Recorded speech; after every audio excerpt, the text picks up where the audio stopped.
JEE mains 2026 మొదటి విడత ఫలితాల్లో కరీంనగర్ ఆల్ పోస్ ఐఐటి అకాడమీ విద్యార్థులు ఘన విజయం సాధించారు.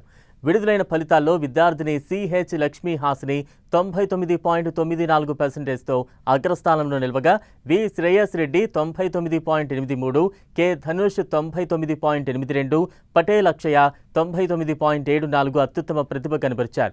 మొత్తంగా 12 మంది విద్యార్థులు 99% పైగా, 113 మంది 90% పైగా సాధించి సంస్థ సత్తాను చాటారు. క్రమశిక్షణతో కూడిన శిక్షణ, ప్రణాళికబద్ధమైన బోధన వల్లే ఈ విజయం సాధ్యమైందన్నారు ఆల్ ఫోర్స్ విద్యా సంస్థల chairman doctor V Narender Reddy. Alphores ఎప్పటిలాగానే మరి ఎవ్రీ ఇయర్ మన రికార్డును మనం బ్రేక్ చేసుకుంటూ హైయెస్ట్ పర్సంటైల్లో కావచ్చు, లేకపోతే నెంబర్ ఆఫ్ స్టూడెంట్స్ని సీట్ గెట్టింగ్ దిశగా కూడా కావచ్చు, అద్భుతంగా మరి దూసుకొని వెళ్తున్నది.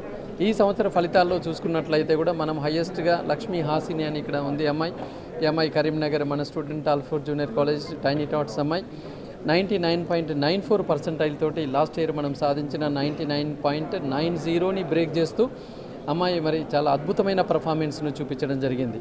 అలాగే మరి నెక్స్ట్ మనకు సెకండ్ అబ్బాయి కూడా ఇక్కడ నుంచి 99.83లో శ్రేయస్ అబ్బాయి కూడా రావడం జరిగింది.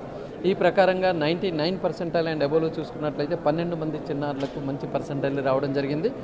ఈవెన్ సబ్జెక్ట్ వారీగా కూడా చూసుకుంటే ఈసారి ఖచ్చితంగా సబ్జెక్టులో ఒకరిద్దరైనా 100% రావాలని మేము ఎఫర్ట్స్ పెట్టాం. 25 క్వశ్చన్లకి ఆల్మోస్ట్ 24 అటెంప్ట్ చేసిన వాళ్ళు ఉన్నారు. 25 అటెంప్ట్ చేసిన వాళ్ళకి ఒకటి మిస్టేక్, దాంతో 100% మిస్ అయింది.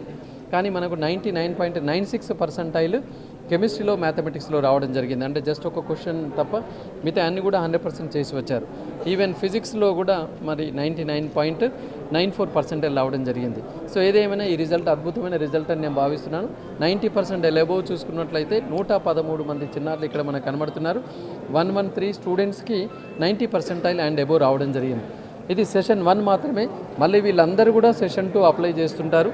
ఓకే, అందులో కూడా ఈ ఎక్స్పీరియన్స్ తోటి ఇంకా కూడా మెరుగైన ఫలితాలు రావడానికి అవకాశం ఉంది.